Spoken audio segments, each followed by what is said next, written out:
Picture a bridge in the middle of a city, concrete, 4 lanes of traffic. Office towers behind it, a river underneath, joggers crossing it without ever looking down. Nothing about it asks for your attention. Now wait for the sun to drop. Because as the light slides from gold to orange to a deep bruised blue, something starts to move under that bridge, a flicker. Then a stream. Then a river of its own, pouring out from the narrow seams in the concrete and rising into the dusk. More than 1 million bats, by most counts, lifting off in a single dark ribbon that twists across the evening toward the hills. And on the banks, the grass is full of people, families with blankets, couples with cold drinks sweating in the heat, kayakers drifting on the water below with their faces turned up. Nobody is talking much. They are just watching the sky come alive, the way you would watch a tide come in. Here is the part that matters. Nobody planned this. The bats were an accident. When the bridge was rebuilt decades ago, engineers left a set of narrow gaps in the underside of the deck, never imagining what would move into them. The gaps turned out to be a perfect roost. Warm, dark, safe. The bats arrived by the hundreds of thousands, and then by the million, until this became the largest urban bat colony in the world. The city panicked at first. There were alarmed headlines, the kind that used the word invasion. There were petitions to drive the creatures out for good.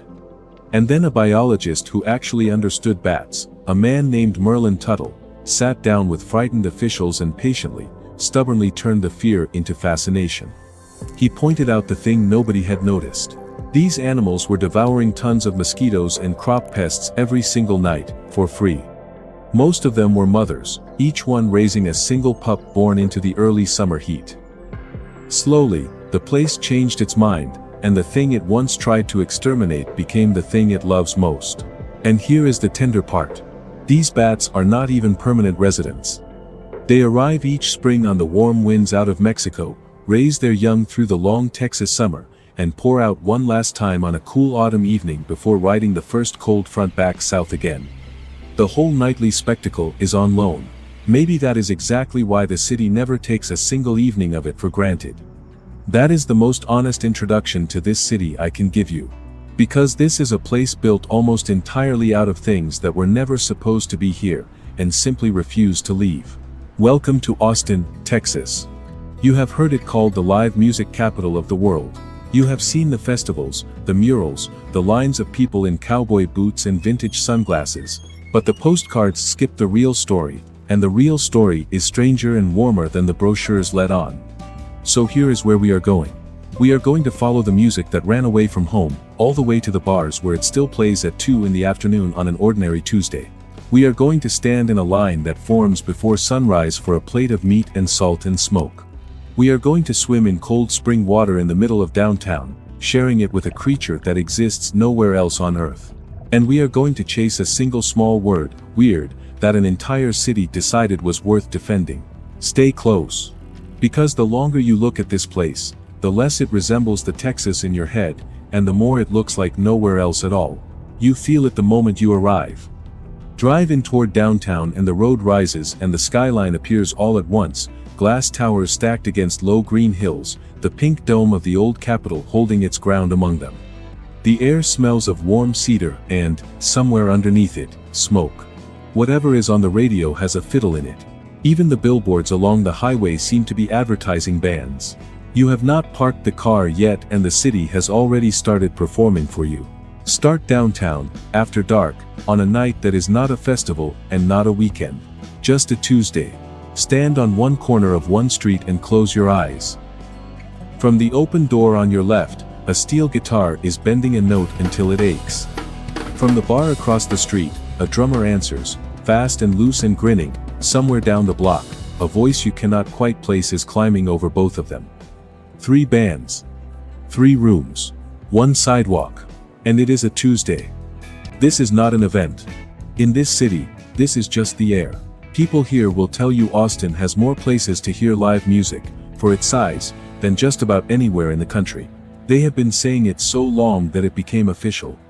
The phrase first appeared in a magazine advertisement back in 1985, when the city was trying to sell itself to the music industry.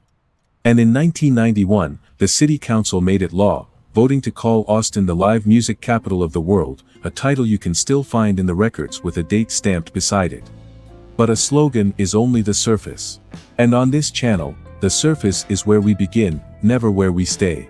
Because the real question is not whether the music is here. You can hear that for yourself, with your eyes closed, on a Tuesday. The real question is why it came here in the first place. And the answer is one of the great quiet rebellions in American culture. Subscribe to Unseen Countries. We are about to find out why a whole generation of musicians looked at the most powerful machine in their industry, turned their backs on it, and drove south until they hit a city that would finally let them be exactly what they were. To understand that, you have to go back to a low-slung building that does not exist anymore, on the edge of the old downtown, in the early 1970s. It was a converted armory with terrible sightlines and a bare concrete floor, and for a brief, electric while it became one of the most important rooms in the history of the genre. Far to the northeast, up in Nashville, country music had become an industry. Polished. Predictable. Producers in offices deciding which songs got recorded, which haircuts got famous, which voices fit the format. It was a factory, and it was very good at being a factory, and a lot of artists simply could not breathe inside it. So some of them left. They came to Austin, where the rent was almost nothing. The university kept the town young and broke and curious, and nobody was telling anyone how to sound. In that converted armory, long hairs in tie-dye stood shoulder to shoulder with ranch hands in pressed hats, both of them watching the same man on the same stage, and discovering, to their mutual surprise, that they loved the same song, the cowboy and the hippie, in one room, at peace. People started calling it the cosmic cowboy scene, and for a few years it felt as though the center of gravity in American music had quietly slipped loose and rolled downhill into a beer-soaked hall in Central Texas. The man most often at the heart of it had already been a success in Nashville, writing hits, for other people to sing, wearing the suits, playing the game by its rules. He walked away from all of it. Grew his hair down past his shoulders, moved home to Texas, and became something the industry had no box for. His name was Willie Nelson, and to this day he is woven so deeply into this city that you cannot tell the story of one without the other. What grew out of that refusal got a name: Outlaw Country. And it was exactly what it sounds like. Music made by people who had decided the rules were optional. Here is something worth sending to a friend who thinks all country music comes from one place. To this very day, Texas runs its own country music economy, largely outside of Nashville, and proud of it. Artists who write their own songs, book their own tours, press their own records, and stay independent on purpose.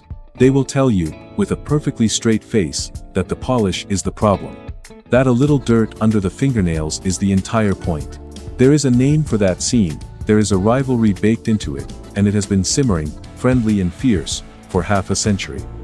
A whole new generation is carrying it to enormous audiences right now, and they are doing it the old way, on their own terms, the same way Willie did. So when you stand on that Tuesday night sidewalk and let 3 bands wash over you at once, you are not hearing background noise. You are hearing the sound of a city that was built, on purpose, by people who refused to be told what to be. And it was never only country. That is the thing the slogan never quite captures. This was always a city of many musics, layered on top of one another like sediment. There were German and Czech settlers who built shaded beer gardens generations ago and brought their dance hall rhythms with them. There was the bright, accordion-driven conjunto that came up from the Mexican border and never left. And there were the jazz and blues and gospel clubs in the black neighborhoods on the east side, where some of the deepest talent in the city played, night after night, for decades, while the rest of the world looked the other way. Out of that blues tradition came a guitarist named Stevie Ray Vaughan. A local kid who played the small smoky clubs until his hands seemed to catch fire, who took the raw Austin sound and carried it out to the entire world before he was gone far too soon. Today a bronze statue of him stands beside the lake downtown, hat tilted, guitar in hand, looking out over the water. People still come and leave guitar picks at his feet, the way you might leave flowers. You can still feel all of it on a good night out on the east side. Walk into one of the old dance halls and the wooden floor is worn smooth and silver from generations of two-stepping boots. The band starts up, the couples fall into the steps without thinking, and if you stand there long enough looking lost, somebody will almost certainly take your hands and teach you, laughing, the whole time. That is the city in a single gesture. Nobody performing. Everybody dancing. The music here is not a museum piece, though. It is a living thing, and it even has a television show. In 1974, a public television program began broadcasting live performances from a studio in this city, and it never stopped. It became the longest-running music program of its kind in the country, and the painted skyline it once used as a stage backdrop is now real glass and steel standing just outside the door. Musicians measure their careers by whether they have played that stage. Some of them weep when they finally do. And then there are the venues themselves. The dark little club where blues legends still pass through and the ceiling seems to sweat decades of sound. The barbecue joint that doubles as a concert hall, where you eat brisket off a paper tray while a band tunes up an arm's length away. These are not tourist attractions. They are the city's living room, and the door is always open. Once a year, all of this detonates. Back in 1987, a handful of people from the local alternative newspaper had an idea. They would throw a small music conference to show off the Austin scene to the wider industry. They expected perhaps 150 people to register. More than 700 showed up. The thing took on a life of its own, the way the best things in this city always do, and grew into one of the largest gatherings of music, film, and technology on the planet, with hundreds of thousands of people flooding the streets every spring. Whole careers are launched in a single overcrowded weeknight set. And the name? They borrowed it, half as a joke, from an old Alfred Hitchcock film called North by Northwest, South by Southwest. That is the kind of detail you text to a friend. But here is the one I love more. In one of those early years, Willie Nelson himself was invited to deliver the festival's keynote address. He rolled into town late from a gig the night before and missed his own speech entirely. And rather than apologize and slink away, he simply played a free surprise concert for the festival instead. That is this city in one story. The rules are optional, and the music makes up for everything. If that one makes you grin even a little, tap the like button. It is the simplest way to tell this channel to keep chasing the places that take their own mistakes and turn them into their best stories. There is a softness people miss about this place under all that volume. It is a city that takes its small pleasures seriously. The music, yes. But also the slow things. The early things. Which brings us to the most important meal of the day, and the most Austin thing you will ever hold in your hand. It is barely past sunrise. The light is doing that thing it does here, coming in low and warm off the hills and turning the whole street the color of honey. There is a small counter. A hand-painted sign. A short line of people who are not quite awake yet, shifting their weight, holding their coffee. And over that counter comes the thing they all came for. A breakfast taco. It sounds simple because it is. A warm flour tortilla, soft and a little blistered from the griddle. Scrambled egg. Cheese melting down into the folds. Maybe potato, maybe black bean, maybe a spoonful of salsa that wakes you up faster than the coffee ever could. You eat it standing on the sidewalk with one hand, and somewhere between the first bite and the last you understand that this is not breakfast. It is a ritual. It is how the whole city says good morning to itself. People here hold fierce opinions about which counter makes the best one. There are taquerias run by the same families for generations, where the recipes came north out of Mexico, put down roots in Texas soil, and slowly became a third thing that belongs to neither country and entirely to this place. There is a beloved version made with crispy tortilla chips and smoky peppers folded into the egg. And there is one, almost too good to be legal, where the filling is yesterday's smoked brisket, crisped on a flat top until the edges go dark and sweet. It is exactly as good as it sounds. That is the kind of thing people argue about here, the way other towns argue about their sports teams, with real heat and real loyalty. And the argument never ends, because there is no wrong answer. There is only your answer. And on a slow weekend morning the ritual stretches out and deepens. You find a booth in an old family diner with worn vinyl seats and walls papered in decades of photographs, and you order migas, eggs scrambled up with crispy tortilla and cheese and tomato and a little chili. With refried beans and a basket of warm tortillas on the side. Strangers talk across the tables. The coffee never stops coming. Nobody glances at the time. It is the kind of long, unhurried, late morning meal that a faster city forgot how to have, and this one guards it like treasure.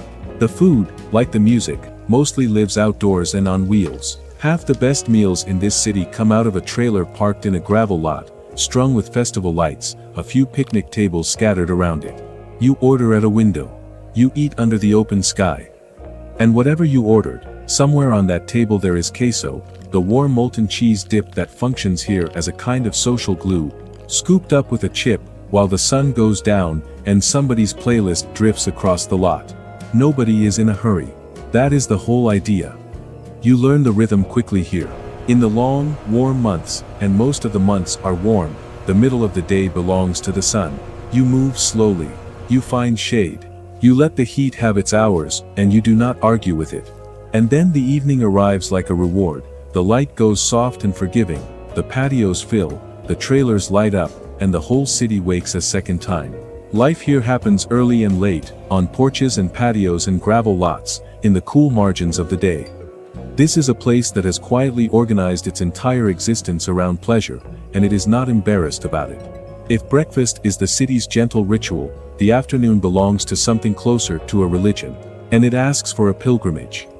You will have to rise early for this one too, because the line forms long before the doors open and it does not get any shorter. People bring folding chairs. They bring coolers of beer for the wait. They bring real patience, because the line can stretch on for hours, and they wait anyway, because what sits at the end of it is, by a great many accounts, the finest of its kind in the entire country. Central Texas barbecue is almost insulting in its simplicity. No sweet sauce drowning everything in red. No clever marinade hiding the meat. Just beef, salt, coarse black pepper, and thyme. The brisket goes into a smoker over post oak wood, low and slow, for the better part of a day and a night, while a pitmaster tends the fire the way you would tend something alive, which in a sense it is. Then it comes out. The crust is dark, almost black, a deep crackling bark of pepper and rendered fat. You slice into it and the inside is rosy and trembling, ringed with a band of pink smoke just beneath the surface that takes a whole night of patience to earn. It does not need a fork. It barely needs teeth. You eat it off butcher paper with a slice of plain white bread and a few sharp pickles, and the smell alone, oak smoke and char and warm beef fat, will follow you out into the gravel parking lot and live in your memory for years afterward. The most famous of these places carries a reputation that sounds like a tall tale. The story goes that it has sold out of brisket nearly every single day it has been open, that its pitmaster became a genuine celebrity in a city already full of them. And that grown adults rearrange entire vacations around standing in that line. I cannot promise you a short wait. I can promise you it will be the only line you ever stood in where strangers passed their food down the row to share, traded recommendations like secrets, and behaved as though they were all in on the same beautiful conspiracy. And if you still want more, you can drive a half hour out to a small town that calls itself the barbecue capital of the world and do the whole thing again before lunch. Because that is the rhythm of this city. The waiting is part of the pleasure. The whole town moves at the patient speed of things worth doing slowly. Now the day is heating up in earnest. This is Central Texas in the long, generous part of the year, when the sun settles on your shoulders like a warm hand that will not lift, and the air goes thick and shimmering above the pavement. And here is where Austin does something almost no other city its size can offer. It hands you an escape from the heat that is older than the city itself. In the middle of downtown, a short walk from the glass towers, there is a pool, but to call it a pool is like calling the sea a puddle. It is fed by a natural underground spring, and the water rises up out of the limestone at a temperature that barely shifts all year, cold enough to punch the breath clean out of your chest on the hottest afternoon in August. You walk down the worn steps and the world changes. The bottom is not painted concrete. It is pale limestone and long green grass, real grass, growing underwater and swaying in the slow current. Tiny fish dart past your ankles. The cold hits you like a struck chord, sharp and total, and then your body surrenders to it, and you float on your back beneath the wide Texas sky with the downtown towers peeking over the tree line. And you cannot quite believe a city this size left this here. Wild, cold, clean, instead of paving it into a parking lot. And here is the secret swimming beside you. In that spring, and almost nowhere else on the entire planet, lives a tiny salamander no longer than your finger, with feathery external gills and a mottled, salt and pepper skin so thin it breathes the water directly through its body. It is found in this water and a few springs nearby, and nowhere else in the world. When scientists finally gave it a formal name, they did not name it after a discoverer or some dry Latin description. They named it after the people of this city, after a thing called the Save Our Springs Ordinance, which Austin voters passed to protect this exact water. That is worth sending to a friend, all of it. Because the story behind that name is the story of the whole town. Years ago, when developers eyed the land that drains into this spring, the people of this city fought for it. They packed council chambers. They argued through entire nights. They treated a swimming hole and a finger-length amphibian as sacred, because to them they genuinely were. And they won often enough that you can still walk down those steps today and feel the cold close over your head. The little creature became so protected that the city even had to stop cleaning the pool the way it had for 70 years, just to keep the water pure enough for something that exists only here. And the water does not end at the spring. The Seine River the bats cross at dusk widens into a long green lake right through the center of downtown, and around it runs a trail where, on any given morning, half the city seems to be out moving. Runners, dogs, paddleboarders standing impossibly upright on the still water, kayakers gliding under the bridges in the early light. For a place this hot, Austin lives an astonishing amount of its life outdoors, and the lake is its shared backyard, free and open from dawn until long after dark. And the spring downtown is only the beginning. Drive west, out past the edge of the city, and the hill country opens up green and gold, hiding swimming holes in the rock that people have been cooling off in for 100 years. Clear creeks running over pale stone, cypress trees leaning far out over the water, a rope swing, a flat warm rock to lie on while the cicadas roar in the heat. On a real summer afternoon, half of Austin seems to disappear into these hidden pools in the hills, and the other half is only annoyed it did not think of it first. Hold on to that. A city that fights this hard for a swimming hole and a salamander and a lake is a city that has decided some things are simply not for sale. We are going to come back to that idea, because it turns out to be the entire story. But first, cross the river and head east. For most of its history, the east side of this city is where the music actually lived, not the bright tourist strip with the neon and the bachelor parties. The other clubs. The ones in the historically black and Mexican-American neighborhoods. Where the blues and the gospel and the conjunto and the soul all grew up together and quietly bled into everything the city would later become famous for. The taquerias that have fed the same families across generations are here. The murals that turn entire walls into rivers of color are here. The sound underneath the sound is here. The east side has changed. Money found it, the way money eventually finds everything beautiful. New buildings stand shoulder to shoulder with old ones. Rents climbed. Some cherished places closed their doors. And yet walk these streets at golden hour and what catches you is not what was lost but what held on. The family kitchen still pulling tender barbacoa from the pit on a Sunday morning, the smell of it drifting half a block. The corner cart selling fresh fruit dusted with chili and lime. The muralist painting over yesterday's wall with something brand new and unafraid. The musician who could not afford to leave and would not have left anyway, because where else on earth would make any sense? You see the weirdness on the walls, too. This is a city that treats a blank wall as an open invitation. Murals appear on the sides of laundromats and taco joints and record stores, and people make small pilgrimages to stand in front of them, the painted angel wings you pose beneath to sprout your own. The simple hand-lettered declaration of love that somehow became a genuine city landmark, almost none of it was commissioned by anyone important. It just appeared, because somebody felt like making the city a little stranger and a little kinder on their way to work. There is a stubbornness in this city that runs far deeper than any slogan. And it is finally time to talk about the slogan.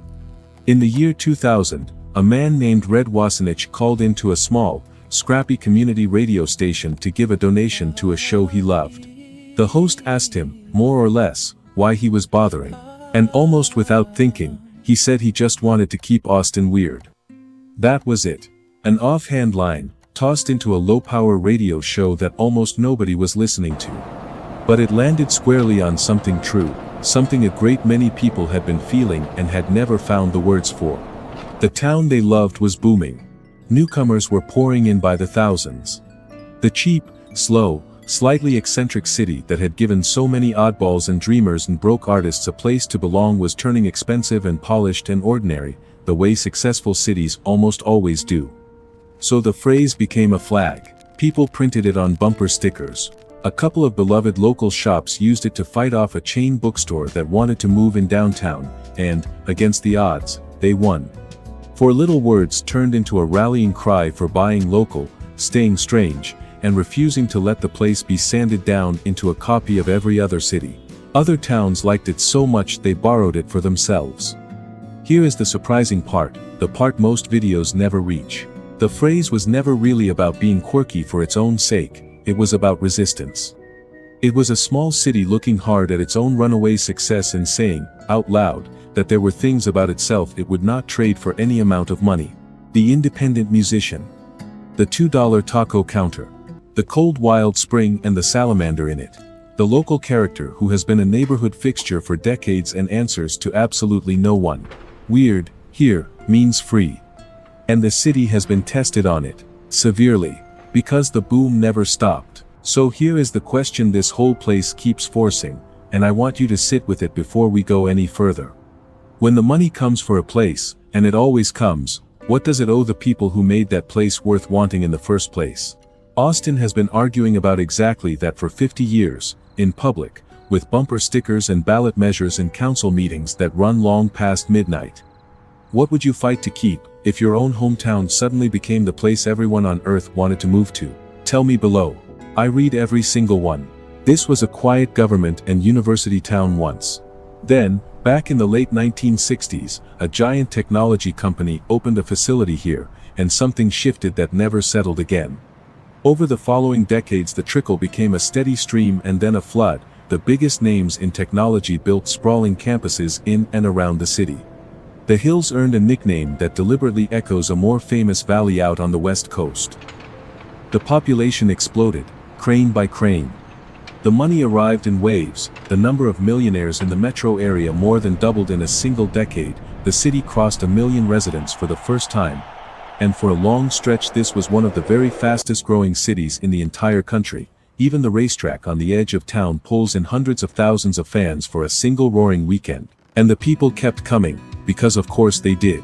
Musicians and coders and chefs and dreamers, retirees and kids fresh out of that university, all of them chasing the same rumor, that somewhere in the middle of Texas there was a city that worked genuinely hard at being happy. Some got priced out. Some made fortunes. Most simply fell into the rhythm of the place, learned which taco counter was theirs, claimed a stretch of the lake, and became, without ever quite noticing the moment it happened, Austinites. Now, you could tell that story as a tragedy. Plenty of people do. But that is not the story this place tells about itself, and it is not what I see when I walk these streets. Because the remarkable thing is not that Austin changed, every living city changes. The remarkable thing is how stubbornly it held on to its strange, generous soul while it did. Here is what I mean. You can still buy a breakfast taco for the price of a fancy coffee. You can still float in that cold spring with the towers watching over you and a creature from nowhere else swimming past your feet. You can still walk into a dark bar on a slow weeknight and hear someone play music they wrote themselves, for the pure love of it, the way people have done here for 50 years. The bats still pour out from under the bridge every single night, and the whole city still stops what it is doing to watch. The boom came, and the weird dug its heels into the limestone, and against every reasonable expectation, the weird is still standing. Let me take you up to the high ground, because every city has a spot where it finally makes sense. There is a hill at the edge of downtown, and a great dome of pink granite rising from the heart of it. They quarried that stone from a single mountain of it out in the hill country and hauled it in, and they built the thing deliberately, pointedly, about 14 feet taller than the United States Capitol in Washington. Because this was Texas, and Texas was not about to be outbuilt by anyone. It is the largest state capital in the country, and they paid for it not with cash but with 3 million acres of open land, a tract so vast it became one of the largest cattle ranches in the history of the world. Step inside, stand beneath the dome, and whisper. The curve of the rotunda will carry your voice clear across the room to a stranger on the far side. The whole building is a brag and a marvel at the same time, which is about right for this state. This was the capital before Texas was ever a state at all, back when it was still its own independent republic, named for the man they call the father of Texas, founded on a green stretch of river that the earliest settlers had simply called Waterloo. From a wilderness outpost, to a young republic's capital, to a global city the whole world now wants a piece of, all of it folded into the same few hills along the same slow river. And just up the avenue from that dome sits the other engine of the city, the University of Texas, with its tens of thousands of young, broke, curious students who have kept this town from ever fully growing up. Its limestone tower glows above the campus at night, and on the evenings the home team wins, the whole thing turns a deep burnt orange you can see from clear across the city. Generation after generation, those students came for a few years, fell hopelessly for the place, and simply never left. A great deal of what people call Austin's weirdness is really just thousands of people who quietly refuse to graduate into someone more sensible. And the land itself tells you something, if you read it. This is the exact seam where two Americas meet. To the east lies the soft, green, humid farmland of the American South.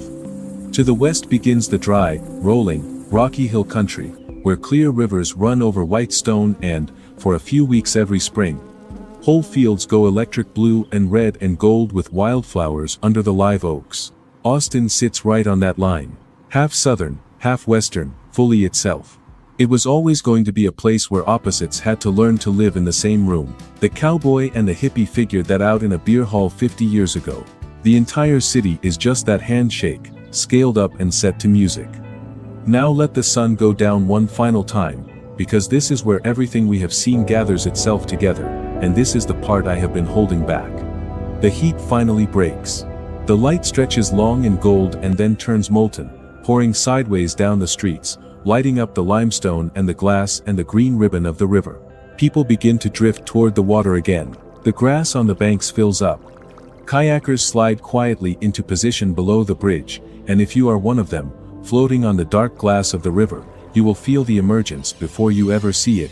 A faint leathery rustle and a sudden shift in the warm air just over your head.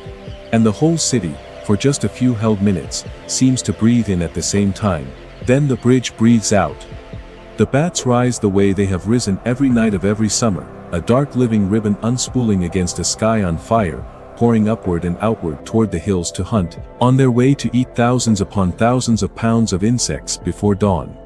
And the crowd lets out that sound a crowd only makes when something is genuinely, wordlessly beautiful, a soft involuntary gasp that rolls along the bank. Children point. Strangers grin at one another. And as the last light drains from the sky and the ribbon thins into the dark toward the hills, you notice that the city has not gone quiet behind you. It has gone electric. Because the same darkness that sends the bats out is the darkness that switches the music on. The neon flickers awake down the avenues. The first chords ring out of 100 open doorways at once. The smell of oak smoke and warm tortillas drifts low along the streets.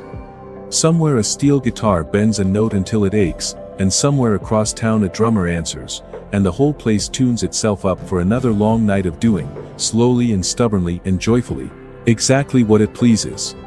Walk it for a single hour and you will pass a dozen different worlds. A patio where a bluegrass trio plays for tips in a coffee can, a dark room where a blues guitarist closes his eyes and disappears entirely into a solo. A dance hall where the boots are already sliding in time across the worn floor, a taco window doing its best business of the day. A rooftop where someone is trying out songs they wrote this week on strangers who will never see them again. You could not take it all in across a year of nights. People move here and spend the rest of their lives trying anyway. Everything that should not work about this place is working all at once. The accidental bats that became a beloved ritual. The runaway musicians who became a movement. The cold wild spring in the middle of the concrete and the creature from nowhere else living in it. The cheap taco that outlasted the billionaires. The salamander named after the people who saved its water. The weird that all the money in Texas could not quite buy. This is a city that keeps choosing wonder over polish, and somehow keeps getting away with it. For years now, people have been predicting the end of the strange, warm, handmade version of this town. The boom would smother it. The money would tame it. And every single year the bats come back, and the line forms before dawn, and somebody calls into a little radio station to keep Austin weird, and the prediction turns out to be wrong all over again. So I will leave you with the question this whole place has really been asking, the one it has been asking itself for 50 years and answering, quietly, every night at dusk.